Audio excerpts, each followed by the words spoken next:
esta charla que vamos a tener hoy está organizada por el Consejo Consultivo de Ciencias y por el CONACYT.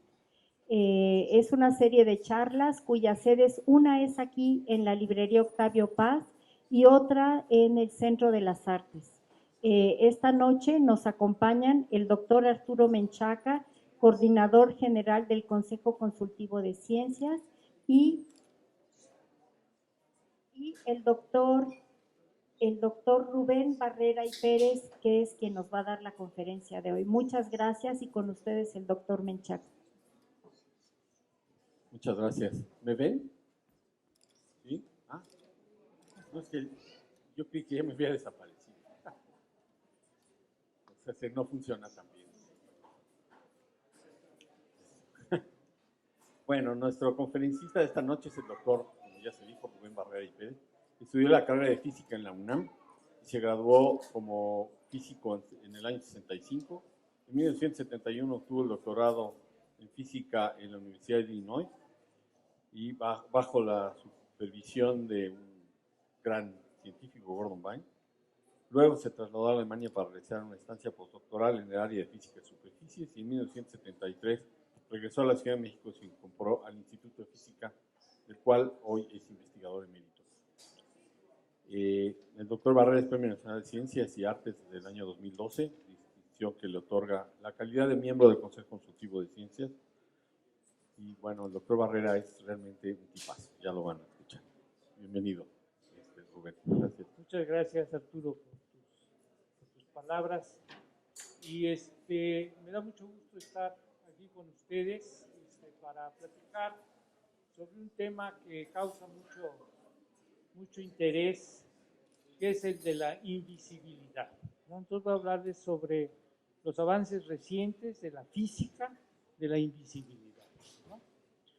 Entonces, la siguiente. El ser invisible es un sueño de muchos desde hace mucho, ¿no? La siguiente.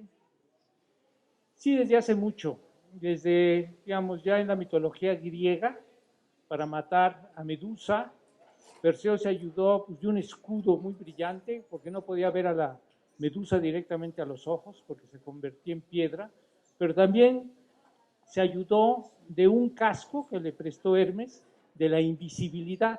Hermes es Mercurio y también le dio las sandalias con alitas. Entonces ahí empieza digamos, el casco de la invisibilidad. La siguiente. ¿Y por qué es una fantasía tan seductora el poder hacer algo sin que nadie te vea? ¿Es bueno o malo? ¿No? Entonces, en el libro de la República de Platón, escrito alrededor de 380 antes de nuestra era, Glaucón da cuenta de cómo el pastor Giges se hizo invisible con un anillo mágico, ¿no? Y cómo lo usó para seducir a la reina, para asesinar al rey y apoderarse así de su esposa y de su reino. Lo que quería decir Platón con este anillo de la invisibilidad es decir, ese era un mensaje moral, ¿no? Y decía lo que demuestra que el temor a ser descubierto y ser castigado es la base del comportamiento moral, ¿no? Dice, si la gente pudiera volverse invisible, dice Glaucón, ningún hombre podría mantener las manos fuera de lo que no es suyo. Un hombre podía entrar en las casas y acostarse con cualquiera que le guste, o matar a quien quisiera, y sería en todos aspectos como un dios entre los hombres. Entonces, la invisibilidad tiene esta atracción que lo puede hacer uno muy poderoso. La siguiente. Este dejo de maldad aparece más tarde en otras historias. Esto vuelve a aparecer en el siglo XX, en el clásico de Tolkien, El Señor de los Anillos, cuando Gollum, otra grotesca criatura, se corrompe por un anillo mágico de poder que le confiere la invisibilidad. Siguiente. Una excepción al lado oscuro de la invisibilidad es el joven mago Harry Potter, que hace un uso virtuoso de la capa de invisibilidad, y esta capa es la que aparece en el primer libro que se llama Harry Potter y la piedra filosofal en 97. Entonces, en todo esto, la invisibilidad está ligada a lo mágico, ¿no? Uno puede tener un casco de invisibilidad, un anillo mágico o una capa, ¿no? pero la explicación de todo esto está fuera de las leyes de la física. La siguiente. Sin embargo, aparece después, a fines del siglo XIX, algo que podríamos empezar a llamar la invisibilidad científica. La siguiente. Esto se convierte en un tema literario y aparecen 3 obras muy singulares, que es El hombre de cristal, de Edward Mitchell, El hombre invisible, de H.G. Wells, y La sombra y el destello, de Jack London. La llamo invisibilidad científica porque los personajes en estas obras intentan ya ofrecer una explicación racional del fenómeno de la invisibilidad. Y estas obras inspiran en el siglo XX temas de varias películas. La primera fue dirigida por John Carpenter, que se llama Memorias del hombre invisible, y este hombre invisible aparece ya como un género casi en el cine, así como los vampiros, que es casi ya un género. Aparecen ya muchas películas en este tema. La siguiente. Por ejemplo, aparece El hombre invisible de H.G. Wells, El hombre hueco, Orlok y El hombre invisible. La siguiente. El hombre invisible regresa, La mujer invisible, El agente invisible, La venganza del hombre invisible, Abbott y Costello encuentran al hombre invisible. Aventuras eróticas del hombre invisible, y aparece con el santo de Berta Lepe, El asesino invisible. Entonces es un tema muy, muy atractivo, ¿no? Y en la siguiente vemos que ya en el cine, ¿no? Entonces aparecen, espérenme un segundito. Empiezan a aparecer ya los trucos cinematográficos que le dan mucha fuerza a este carácter de invisibilidad, ¿no? De lo del hombre invisible, ¿no? Entonces ven este tipo de escenas. Pero volvamos a la literatura, ¿no? La invisibilidad como ficción comienza a tener estas obras literarias un dejo de racionalidad. Por ejemplo, en El hombre invisible de Wells, su personaje, que se llama Griffin, tiene esta frase, ¿no? Dice: cualquier cuerpo absorbe la luz, o la refleja, o la refracta, o todas esas cosas juntas. Pero si un cuerpo no refleja, ni absorbe, ni refracta la luz, entonces es invisible. Pues aquí ya empieza a haber un dejo de cosa más racional, ¿no? En El hombre de cristal, por ejemplo, existe ya un pensamiento racional cuando Griffin y Stephen Flack, que son los personajes del hombre invisible y el hombre de cristal, piensan en su invisibilidad es debida a la perfecta transparencia. En un pasaje del hombre de cristal, Stephen dice: somos en el aire como una guamala lo es en el agua, perfectamente transparentes. Entonces ya existe este hecho de la transparencia puede darnos la invisibilidad, ¿no? Y hay en el libro de Jack London, que es La sombra y el destello, hay 2 personajes, Lloyd y Paul, que son 2 jóvenes que estudiaron química, son amigos desde la universidad y tienen la obsesión de la invisibilidad, de cómo hacer algo invisible. Y entonces tienen 2 ideas opuestas de qué es lo que sería ser invisible. Por ejemplo, Lloyd dice: con los pigmentos adecuados, mezclados correctamente, se podría producir una pintura absolutamente negra, la cual haría invisible todo aquello sobre lo cual se aplicara. Entonces empieza a ver esto de la negrura como una posibilidad de hacer algo invisible. Sin embargo, Paul le argumenta, le dice: se te olvida la sombra. Uno que es negro pues tiene una sombra y eso ya no lo haría invisible. Dice: un objeto con transparencia perfecta no solo no proyecta sombra, sino que tampoco refleja ninguna luz, por lo que un cuerpo así resultaría ser invisible. Entonces ellos se van más por la transparencia para ser invisible. Dice: me propongo buscar y encontrar los reactivos adecuados que, actuando sobre el organismo vivo, traiga consigo cambios moleculares que lo conviertan en transparente. Toda luz pasaría a través de él y sería invisible y no proyectaría ninguna sombra. Entonces, la tendencia es ser transparente, pero un ser vivo que pudiera hacer estos cambios pues sería muy difícil. Están las aguamalas, pero un ser tal vez más complejo podría ser más complicado. Entonces existen estas dos tendencias, la negrura absoluta y la transparencia absoluta. Y entonces empezaron a salir este tipo de conceptos, ¿no? La reflexión, la absorción, la refracción, la negrura y la transparencia. Entonces, para esto vamos a tener un poquito de física, ¿no? Entonces, vamos a ver qué es la luz, muy sucintamente, qué es la visión, qué es el reflejo, qué es la transparencia y qué es la absorción. ¿Qué es la luz? La luz es una onda, digo, aquí ya me corregí, realmente vamos a decir que la luz se comporta como si fuera una onda, porque es algo más, un poquito más complejo, ¿no? Y las ondas tienen esto, que son oscilaciones que se repiten en el espacio y en el tiempo. Estas son las oscilaciones, y cuando esta longitud en la que se repiten se llama la longitud de onda. Y en la luz visible, la longitud de onda grande es el rojo, y la longitud de onda más pequeña corresponde al azul y al violeta. Pero, ¿es una onda de qué? ¿Sí? La siguiente. La luz es una onda electromagnética, ¿no?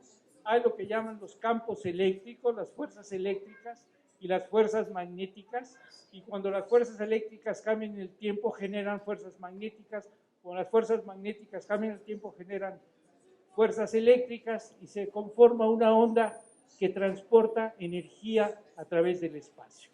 Esa es la visión que tenemos de la luz, ¿no? Y la luz y la materia. Y hay objetos que reaccionan distinto, interacción distinto con la luz. Los podemos dividir en opacos, por ejemplo, en un extremo, objetos opacos y objetos transparentes. Estos absorben la luz y esa la dejan pasar. Y la visión está dada por el ojo, la luz entra al ojo. Aquí tenemos la retina, aquí tenemos la retina, aquí entra el nervio óptico, y el nervio óptico conduce estas señales hacia el cerebro, y eso nos hace lo que nosotros veamos, es la visión, ¿no? Y los cuerpos, si la luz le llega a un cuerpo negro, ese cuerpo absorbe todo.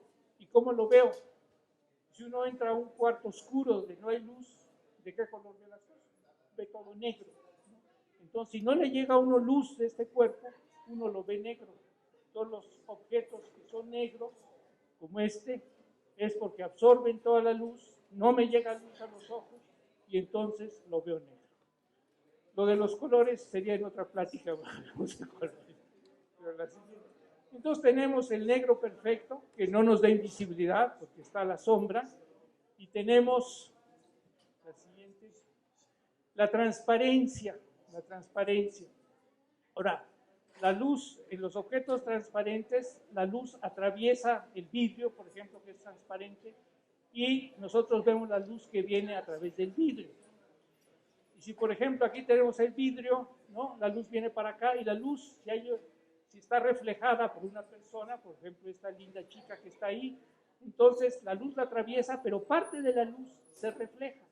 Eso es lo que podríamos llamar el destello, ¿no? O sea, la luz la atraviesa, pero parte de la luz, que puede ser 4%, muy poquita, se refleja, y eso es lo que vemos como el destello, como el reflejo, que ustedes seguramente lo han visto en los vidrios, ¿no? Entonces, si tuviéramos el hombre de cristal que fuera transparente, pues tampoco sería completamente invisible, porque la luz se reflejaría, habría destellos de luz, y es eso. Cuando uno está en el mar y no quiere que un agua mala lo pique, ¿no? Entonces uno ve los reflejos del agua mala, aunque sea transparente, pero sí la podemos detectar. Entonces tampoco es completamente invisible. Entonces, ¿cuál es la conclusión de esta parte? Que había dos tendencias. Una es la absorción total, pero aquí no hay invisibilidad perfecta debido al problema de la sombra. Sin embargo, sí es posible hacer una pintura muy negra, ¿no? Eso sí sería posible. Y lo otro es la transparencia total, que tampoco sería completamente invisible porque hay destellos, pero el hacer un cuerpo vivo completamente transparente, pues eso sería factualmente imposible, ¿no? Entonces, Pero si uno se conforma con menos, y bueno, no una invisibilidad perfecta, pero una invisibilidad imperfecta, ¿no? Entonces, por ejemplo, podríamos tener lo que llaman aviones invisibles al radar, ¿no? Son aviones invisibles al radar, y uno podría saber a qué distancia vienen los aviones. ¿Y qué es el radar? Es una antena de ondas también electromagnéticas, pero con una longitud de onda más grande, de 10 metros a 100 metros.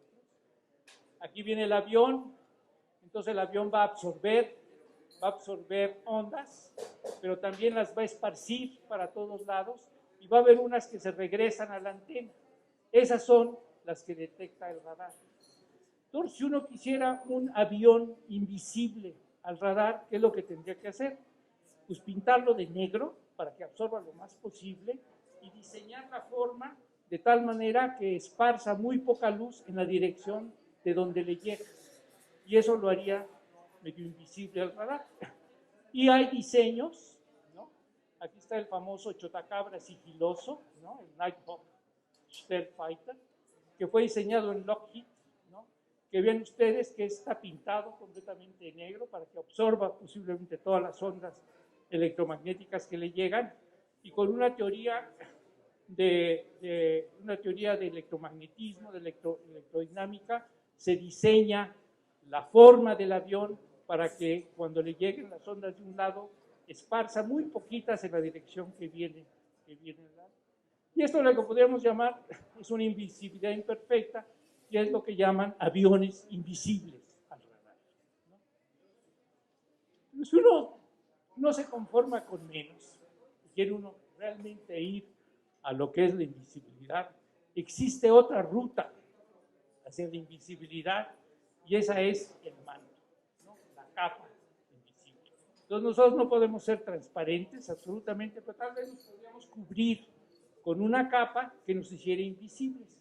Y la idea es ver cómo tendría que ser esa capa para que nosotros fuéramos invisibles, ¿sí? Entonces, ¿cuál es la idea del manto de invisibilidad o la capa de invisibilidad? Nosotros queremos que aquí haya alguien, queremos que esta zona naranja sea invisible, ¿sí? Entonces necesitamos cubrirla con algo, que es el manto, que es lo que está en azul, de tal manera que la luz que viene de aquí le dé la vuelta y llegue aquí al ojo. Entonces, este que está viendo aquí, lo que ve es la luz que viene de acá y no ve lo que está en la zona naranja. Y la luz que viene de acá, que me daría la sombra, no, esta luz también le da la vuelta y viene para acá, entonces ya no existe sombra. Entonces, para el observador aquí, teníamos una zona que sería la zona invisible. Esta es, digamos, la tendencia que se tiene actualmente para la invisibilidad. El poder cubrir algo con un manto que haga esta zona invisible, ¿no? La siguiente. O sea, ¿cuál es la idea? Cambiar el camino de la luz. Ahora hay objetos que cambian el camino de la luz, ¿no? Y que los vemos en todos lados. Los más simples o los más comunes son los espejos, ¿no? La luz viene por aquí y se refleja. ¿Qué quiere decir que se refleja? Que cambia su camino, viene hacia acá y viene ahora en otro camino, se refleja. Y si tenemos aquí un objeto, este manda la luz, se refleja este rayo, este manda la luz, refleja este rayo, y el observador que está aquí ve como si la luz viniera de atrás del espejo. Y eso es como se forman las imágenes, ¿no? Como si estuvieran detrás del espejo, pero ustedes ven detrás del espejo y no hay nada, ¿no? Este es, ¿por qué? Porque la luz cambia su camino y entonces parece venir como si estuviera atrás del espejo. Entonces los espejos son una opción para cambiar el camino de la luz. Y entonces podríamos hacer con espejos una invisibilidad imperfecta, ¿no? Por ejemplo, yo quiero que esta zona de aquí sea invisible. Entonces pongo un espejo aquí, viene un rayo de luz, este va para abajo, pongo otro espejo aquí, va hacia acá, pongo otro espejo aquí, va hacia acá, y la luz ya le dio la vuelta a esta zona, ¿no? Entonces, si yo tuviera ahí un observador, esta zona sería invisible. Ahora, si el observador se mueve, se ve para arriba, va para abajo, entonces ya se da cuenta de que eso no es completamente invisible. Pues se pueden usar esto para observadores que están como ustedes, sentados, que vean cosas invisibles, ¿no? Y eso es lo que se usa mucho en los teatros. En los teatros, ¿no?, se usan muchos trucos de este tipo, ¿no?, en que uno ve que pues hay algo invisible, que es lo que es invisible, es en lo que está sostenido ese cuerpo, que no está volando, después pasa la mano y no hay nada atrás, ¿no? Pero entonces, esto sirve cuando el espectador está fijo, no se puede mover y no puede ver arriba hacia abajo, ¿no? Entonces, una invisibilidad imperfecta. Hay otros materiales que también cambian el camino de la luz, son los medios transparentes, ¿no? Sin embargo, estos medios transparentes, como el vidrio, viene la luz y la luz se dobla, se refracta. Decimos que la luz se refracta, ¿no? La luz los atraviesa, pero en otra dirección. Y la intensidad con que se refracta es lo que llamamos el índice de refracción. Por ejemplo, el índice de refracción del vacío es 1. Cuando es 1 quiere decir que no se dobla el camino, va derechito, ¿no? Cuando estamos en la Facultad de Ciencias, si alguien se enojaba con uno decía, ¿sabes qué? Me vio como si tuviera índice de refracción 1, o sea, como si fuera yo transparente, no me saludó, refracción 1. El aire tiene muy cercano a 1, 1.0029, el agua tiene 1.33 y el vidrio tiene 1.5. ¿Sí? Entonces, con estos materiales que se refractan, también se puede hacer algo de invisibilidad imperfecta. Se ponen estas lentes aquí, viene la luz, esta la concentra en esta dirección, la enfoca en esta dirección, pero aquí se pone otra lente que la hace otra vez que salga derecho. Entonces, en esta zona que está aquí, sería una zona de invisibilidad. Uno no podría ver lo que está allá adentro. Entonces, esta idea se ha manejado actualmente y actualmente hay reportes. Por ejemplo, aquí en el Optics Express, que es una revista científica, aparece un manto para óptica de rayos, ¿no? Entonces aquí tenemos, por ejemplo, 4 lentes y estas zonas de aquí son las zonas invisibles, ¿no? Esto salió en el 2014, ¿sí? Y entonces las zonas de invisibilidad están arriba, la zona de invisibilidad está aquí y acá, por eso no vemos los dedos, ¿no? Y este tipo de diseños pueden ser prácticos, por ejemplo, para un cirujano, ¿no?, que está operando y tiene que ver abajo de su dedo. Entonces, este tipo de aplicación podría ser interesante, que es una invisibilidad imperfecta, para que él no vea los dedos y vea bien lo que está operando hacia abajo, ¿no? En este artículo dicen que esa podría ser una posible aplicación, pero este es un principio de un diseño con 4 lentes, donde nos da estas 2 zonas de invisibilidad. El centro no es invisible, solo alrededor. Bueno, se va avanzando. Entonces, otra opción es empezar a desviar la luz para que le dé la vuelta a las cosas. Entonces aquí tenemos un rayo que viene, digamos, del vidrio, que tiene 1.5 y el agua tiene 1.3, este se empieza a doblar, ¿no?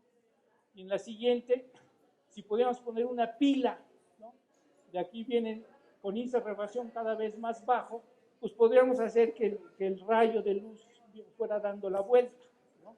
Por ejemplo, ustedes a veces en la carretera ven como si hubiera un charco y no hay un charco. Y es porque aquí el asfalto está muy, muy caliente, el aire tiene menos densidad, va hacia arriba, y el índice de refracción va cambiando poco a poco, y entonces la luz le da la vuelta. Esto se le llama el efecto Mirage, y apareció en el desierto, ¿sí?, donde tiene uno este fenómeno, y entonces los que estaban sedientos, iban trabajando por el desierto, de repente veían como que hubiera agua, y pues no había agua, simplemente es que la luz le da la vuelta y parece como si la luz se reflejara en un... Entonces, este efecto se ha utilizado para cambiar el camino de la luz, y hay una óptica que se llama óptica gradiente, en inglés se llama Green Optics, donde se hacen ahora lentes que tienen un índice de refracción variable. Aquí es más denso, tiene un índice de refracción más grande, y se va haciendo poquito a poco más más bajo, y se pueden diseñar estos lentes para que la luz se doble y se enfoque donde uno quiera. Y se han hecho cámaras con esta Green Optics, con esta óptica de gradiente, no la anterior, esta óptica de gradiente, y por ejemplo diseños de cámaras que usaban muchísimas lentes y eran muy anchas, se pueden hacer a lentes mucho más delgadas con esta óptica de gradiente, donde los vidrios se van diseñando con distinto índice de refracción y se hacen diseños muy interesantes, ¿no? Y esto ha servido para un tapete de invisibilidad, ¿sí? Entonces, si aquí yo tengo un objeto y aquí yo lo cubro con un tapete en que varío el índice de refracción poco a poco, de tal manera que el rayo de luz que sale de aquí parece como si viniera de abajo, que es plano. Entonces yo lo puedo diseñar para que cuando ponga yo esto no lo vea, sino porque la luz que llegó aquí la que sale parece como si viniera de abajo, y yo lo vería como plano. Dicen que esto puede ser muy útil en los cosméticos, ¿no? Bueno, no, antes, esto se hace, sí, dime, en la que sigue, esto ya se están haciendo este tipo de tapetes de invisibilidad, no en el óptico, sino lo que llaman en microondas, ¿no? Que no es visible, pero se han podido hacer estos tapetes, y hay un profesor alemán, Martin Wegener, en Karlsruhe, que está haciendo este tipo de trabajo y ha logrado hacer estos tapetes de invisibilidad, ¿no? Dicen que esto podría servir para hacer, tiene uno, por ejemplo, muchos granos, ¿no? Que se ven feos, entonces puede uno poner un tapete de invisibilidad y parecería uno que tuviera la piel muy lisita. Podría ser una aplicación, obviamente, eso dicen que podría ser, es muy difícil, ¿no? Bueno, seguimos adelante. Ahora, pero si uno es más exigente, lo que uno quisiera hacer de veras es un manto de invisibilidad completamente, que cubriera todo el objeto, ¿no? Y los físicos siempre empezamos, cuando hicimos objeto, con esferas, ¿no? Entonces yo tengo aquí una esfera, ¿no? Entonces yo le quisiera poner una cubierta, ¿no? Que sería mi manto de invisibilidad, de tal manera que la luz que venga le dé la vuelta y se siga derecho, y que no tenga destellos, que no se refleje, ¿no?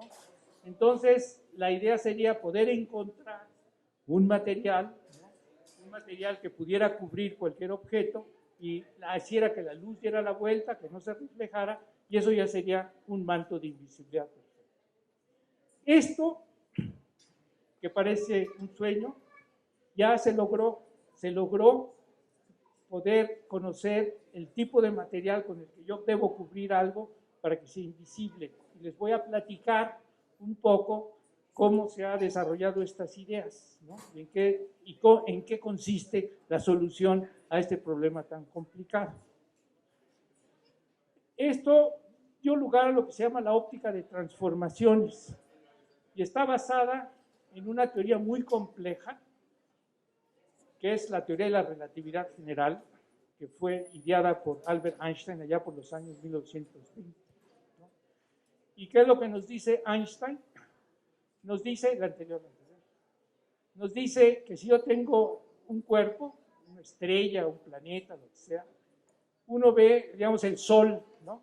El Sol arrastra a los planetas alrededor del Sol, y uno piensa, porque está la fuerza de gravedad, que es la que los mantiene y los hace girar alrededor. Eso nos lo han dicho en todas nuestras clases de ciencias, pues, elementales, ¿no? Pero lo que dice la relatividad general es que eso no sucede, sino que realmente el Sol modifica el espacio-tiempo, lo hace curvo, que el espacio no es una cuestión fija que siempre está ahí, sino que el espacio y el tiempo se puede curvar, ¿no? Y cuando el espacio se curva, si aquí pongo un planeta, pues no le queda otra más que dar la vuelta, ¿no? ¿Y qué es la curvatura del espacio-tiempo? Lo que hace que los planetas le den la vuelta alrededor del Sol. La siguiente, ¿pero qué le pasa a la luz? Pues la luz también va por el mismo espacio, ¿no? Y si el espacio está curvo, pues entonces la luz también no sigue una trayectoria en línea recta, sino también se curva, ¿no? Y si aquí yo tengo una estrella, ¿sí? Entonces la luz está aquí y yo veo la estrella como si viniera de acá, pero no viene de ahí, sino que la luz se curva. Ahora, si aquí está el sol, pues esto yo no lo puedo ver porque el sol es muy luminoso y no me deja ver las estrellas que están cerquita del sol, atrás del sol. Pero,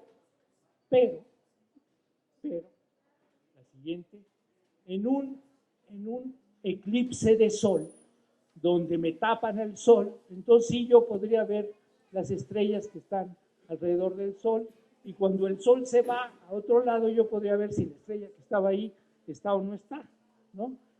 Entonces esto dio lugar a que el 29 de mayo de 1919 hubiera un equipo científico que hicieron en un eclipse solar que pasó este 29 de mayo, que pudieran observar las estrellas que estaban cerca del Sol.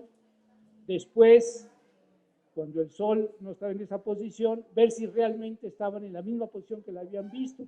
Y de ahí podían detectar si la luz se curvó o no se curvó al pasar cerca del Sol, ¿no? Y esto lo hicieron en la isla de San Tomás, Sao Tomé, en África, y parece que hubo otra observación también en Brasil, y dijeron que sí se curva la luz y que la teoría de Einstein era correcta. Ya después corrigieron que no era tan correcta, que la medición no había sido tan exacta, pero que la luz iba curvando, eso sí era correcto. Entonces, lo que necesitamos ahora es tener una idea cuantitativa de cómo se comporta la luz, ¿no? Entonces, el primero que escribió las ecuaciones para ver cómo se comporta la luz fue allá por 1860, que fue James Clerk Maxwell, ¿no? Un escocés muy inteligente, muy listo, que escribió muchos tratados sobre la luz, escribió las ecuaciones que sigue la luz, y este es cómo se comporta la luz en un espacio plano. Después tendríamos que ver cómo se comporta la luz en un espacio curvo, ¿sí? En un espacio curvo, el primero que escribió esas ecuaciones fue Jerzy Plebanski, un físico polaco que estaba en los Estados Unidos, y cuando se fundió el CINVESTAB en México, que es el Centro de Investigación y Estudios Avanzados del Instituto Politécnico, se formó un centro de investigación que se llama CINVESTAB, y uno de los primeros profesores a los que se contrató fue precisamente Jerzy Plebanski. Jerzy Plebanski estuvo aquí desde esos años, que son por los 60, hasta que murió a fines del siglo pasado, ¿no? Fue un gran profesor que estuvo en México mucho tiempo. Él fue el primero que escribió las ecuaciones que sigue la luz en un espacio curvo, ¿no? Y esa curvatura del espacio, ¿qué tan curva? Así como decíamos que un material tiene un alto índice de refracción, ese espacio curvo se manifiesta en una cantidad matemática que se llama el tensor métrico fundamental. Ese me dice qué tan curvo está el espacio, ¿no?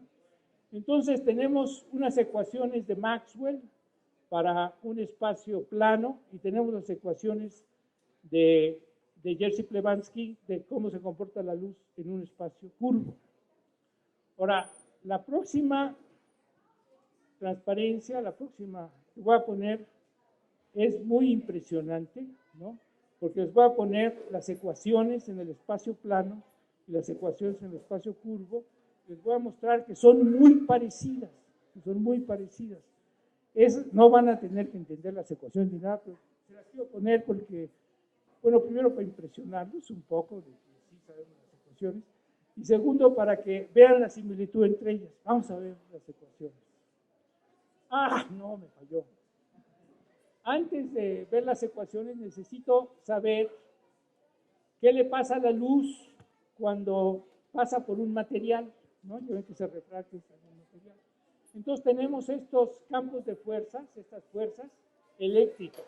Las fuerzas eléctricas separan las cargas positivas de las negativas y se dice que polarizan la luz, las fuerzas eléctricas. Las fuerzas magnéticas orientan a las moléculas. Las moléculas son como pequeños imanes que tienen un momento magnético y estas fuerzas magnéticas las orientan.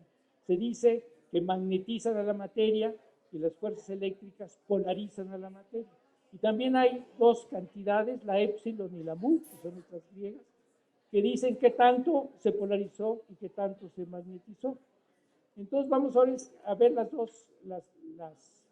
ecuaciones de la luz en un espacio plano, pero en presencia de la materia, y después las ecuaciones de la luz en un espacio curvo, ¿no? Son ecuaciones muy impresionantes. Aquí está. Entonces estas ecuaciones, ¿no?, son muy parecidas, pero en lugar del tensor de curvatura tenemos la polarización, en lugar del tensor de curvatura tenemos la magnetización. Y entonces, si yo escojo, ¿no?, si yo tengo una cierta curvatura aquí y escojo mi material que tenga una polarización y una magnetización iguales a la curvatura, entonces yo ya sé que la luz se va a ir por el espacio curvo que le da la curvatura G y J. Entonces ya encontré el tipo de material que necesito, ¿no? A ver la siguiente cuál es. Entonces, esto es lo que llaman la óptica de transformaciones. Entonces yo digo, la luz tiene que irse por acá, entonces escojo la curvatura del espacio porque quiero que se vaya la luz, ¿no? Entonces digo, ahora me voy al espacio plano y en lugar de esta curvatura pongo un material, ¿no?, que tenga una polarización y una magnetización iguales y que sea igual a esa curvatura, ¿no? Entonces, el problema de invisibilidad ya está resuelto, en principio está resuelto, ¿no?, porque yo puedo hacer que la luz se vaya por donde yo quiera, ¿no?, en este manto, y después puedo escoger el material adecuado para que la luz haga lo que yo quiera, ¿no? Entonces, ya está en principio resuelto el problema de la invisibilidad, porque sé de qué material yo tengo que hacer la capa, el manto que tengo que poner alrededor del objeto para que la luz no lo vea. Pero esos materiales no existen, ¿no? Un material que su polarización y su magnetización sean iguales, no, simplemente no existe. Y si además les pido que sean iguales al tensor de curvatura que yo estoy diseñando, pues no.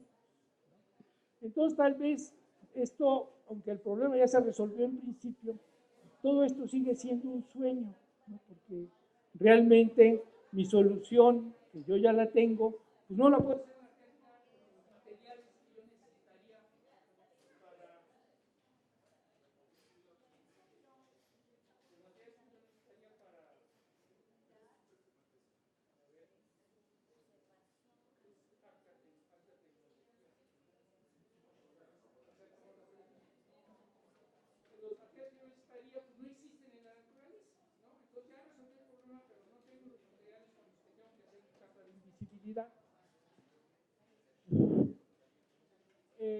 Entonces, aquí entramos en un problema. Sin embargo, allá por el año 2000, sale un nuevo tipo de ideas, ¿no?, que pueden ayudar a resolver este problema. Y es la que sigue, es que apareció una cosa que se llama los metamateriales, ¿no? Empezaron a salir los llamados metamateriales, que son materiales artificiales, ¿no? Primero salieron en la región de microondas, donde la longitud de onda es como de 1 milímetro, ¿no? Entonces pueden hacer cosas muy chiquitas. Entonces hicieron estos anillos metálicos y estas barritas metálicas, y con eso podría yo diseñar un material que tuviera, por ejemplo, en este caso, que tuviera una cierta magnetización.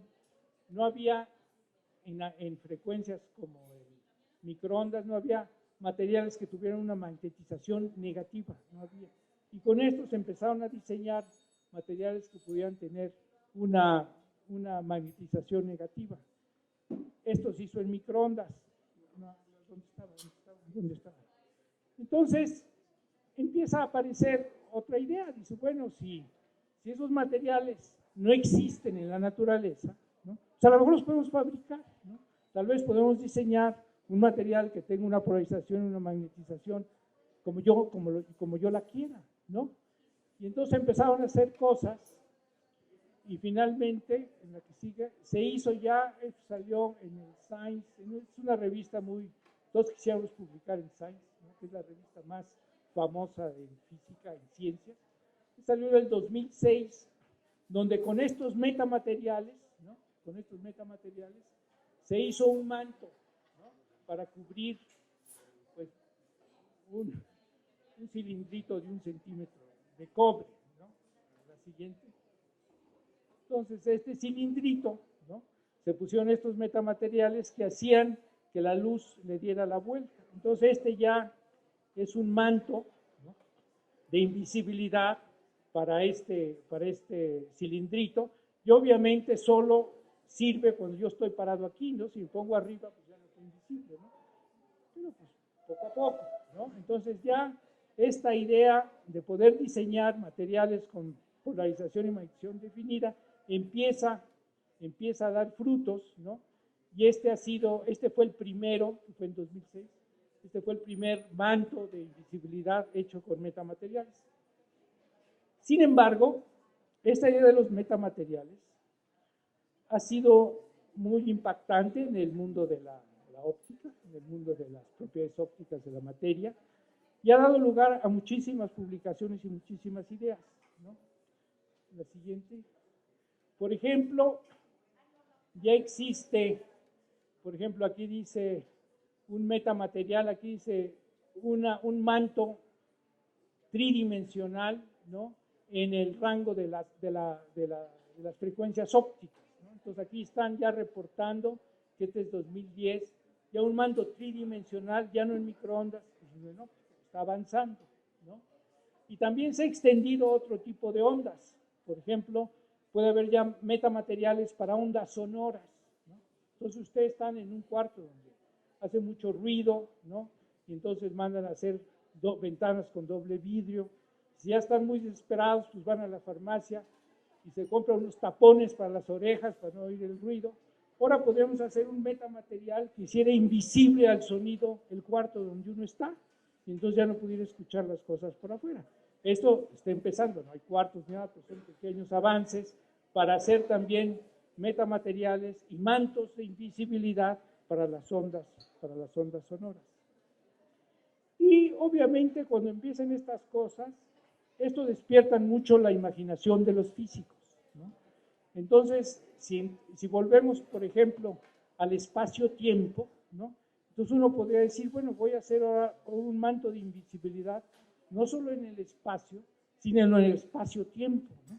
Que yo pudiera tener una región que fuera invisible, ¿no? Pero que fuera invisible de 12 a 2, ¿no? En el espacio y en el tiempo. Entonces yo podría hacer eventos que fueran invisibles, ¿no? Por ejemplo, si yo quisiera robar un banco, ¿no? Entonces podría decir que este sea invisible, si yo lo voy a robar a las de 12 a 1, y ya después nadie puede ver eso porque hay un material, un metamaterial que está haciendo. Obviamente esto ya está muy cercano a la imaginación realmente humana. Entonces, la siguiente es, bueno, quería terminar esta plática con un poema. Es un poema de Homero Aríchis, en Coatepec, 1940, y se los voy a leer. Es un poema que resume en forma poética muchas de las ideas que hemos estado hasta ahorita viendo. La siguiente dice: por la ciudad anda una silueta camuflada con paredes y puertas, un destello que se asoma a las ventanas de los transportes en los que viaja sin pagar. En los grandes bulevares no es raro pegar la oreja a la banqueta y escuchar los pasos de un simulacro de hombre que deambula sin cara y sin manos. En las terrazas de los cafés he percibido a una persona que acaricia a las meseras con relámpagos de poca duración. Por el periférico se ha visto a una moto sin jinete y a unos ojos que viajan por el aire frío con dedos transparentes. En la buhardilla de un edificio de mala muerte, el extraño visita de noche a una ninfeta pálida y parte al amanecer apenas descubierta su presencia por una sombra en la pared.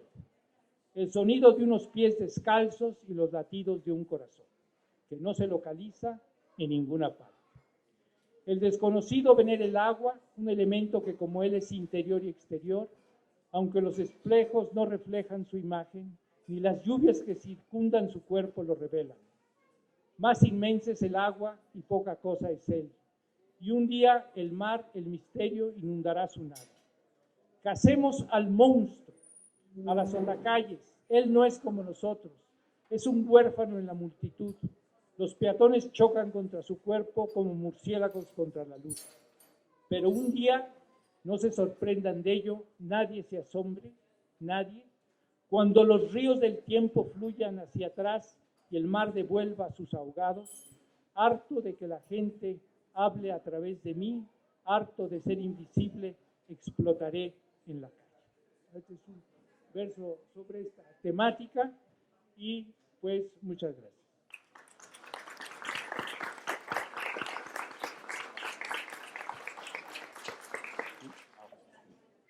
Entonces, ¿hay alguna pregunta por ahí?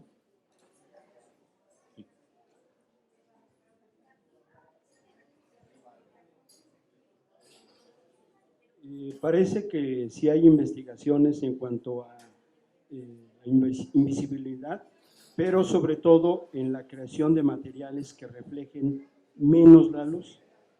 ¿Qué nos puede decir de eso? No, podríamos, es lo que yo llamaría invisibilidad imperfecta, ¿no? No es completamente invisible. En eso hay muchísimo, ¿no? Hay, por ejemplo, camuflaje, ¿no? Camuflaje, hay como camuflaje dinámico y camuflaje estático.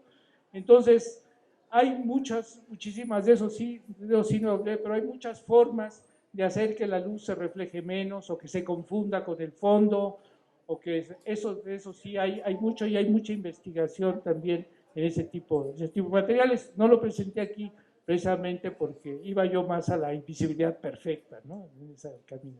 También podemos pensar en el hilo de la araña o la telaraña, pero si pensamos no en toda la telaraña, que sí se aprecia, pero nada más en un hilo, es válido. Es válido, pero depende cómo lo iluminemos, tal vez si hay un destello que a lo mejor podríamos... Puede ser en la noche, pero en el día es un poco más difícil. Había un truco que usaban a veces en algunas ferias, donde una calaca de plástico la movían, pero no se veía. Sí, sí. Como si estuviera solita. Como si estuviera solita. Sí, baila. Y los efectos ópticos también de algunos espejos. Sí. A lo mejor usted ha ido al Museo de la Luz, sí, donde hay trucos que se usan en cinematografía para que una persona pueda parecer como que está volando. Sí, sí, sí. No, hay muchísimo de eso, ¿no? Yo enfoqué la plática más bien a lo que sería realmente invisible, pero hay mucha, lo que yo estaba llamando invisibilidad imperfecta, ¿no? O sea, ya sea que yo esté fijo en un lado o cosas como las que usted dice, ¿no? Que son como trucos que parecen que las cosas invisibles. Sí hay mucho de eso y se hace mucho también en física, ¿no? Y hay un joven imitador de un mago muy conocido que ha venido a México al auditorio, en donde él ha desaparecido, entre comillas, la Estatua de la Libertad. Sí, no, hay magos muy excepcionales que uno dice, ¿y cómo lo hacen? ¿No? Sí, yo he ido a esos espectáculos, y por más que le pienso, y después aparecen por otro lado, y cosas así, ¿no? Pero sí, muchas gracias.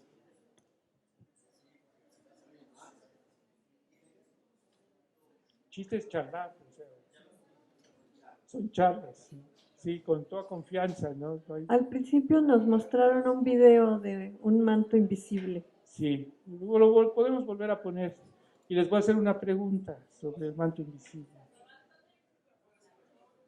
Entonces, a mí me interesaría que después de esta conferencia que les di, ¿no? Si ustedes ven este video, que ha dado la vuelta, ¿no? Si ustedes ven este video y que viene de China, digamos, de Shanghai, y si ustedes estarían dispuestos a mandar $90 para comprar una tela invisible, ¿no? Si los mandarían o no después de haber escuchado mi plática.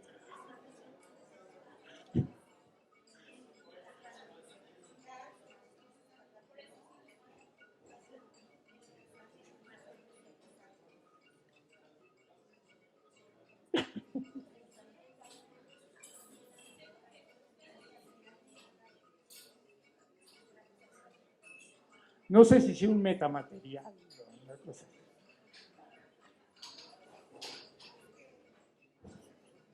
¿Eh? Mi impresión es que eso es una tela de verde neón que se usa en el cine, que se usa para proyectar cosas que no están. Y entonces, normalmente la vemos fija atrás en los noticieros, pero aquí la estamos viendo moviéndose, entonces se ve como invisible. Es indudablemente un truco, ¿no? Tal vez tienes razón en el tipo de truco que es, pero lo que es un truco, ¿no? Tiene que ser un truco, eso no puede existir. Y yo no mandaría $90 a China para que mandaran una tela. ¿No será que simplemente está proyectándose? Él está proyectando sobre una pantalla atrás, y lo que tiene en la mano es otra pantalla, de tal manera que si yo tengo una pantalla, simplemente veo lo que está atrás. Lo que está atrás. Sí. Bueno, ¿Alguien más? bueno, eso estuvo muy claro todo. Muy transparente. Bueno, pues agradecemos muchísimo al doctor Barrera nuevamente.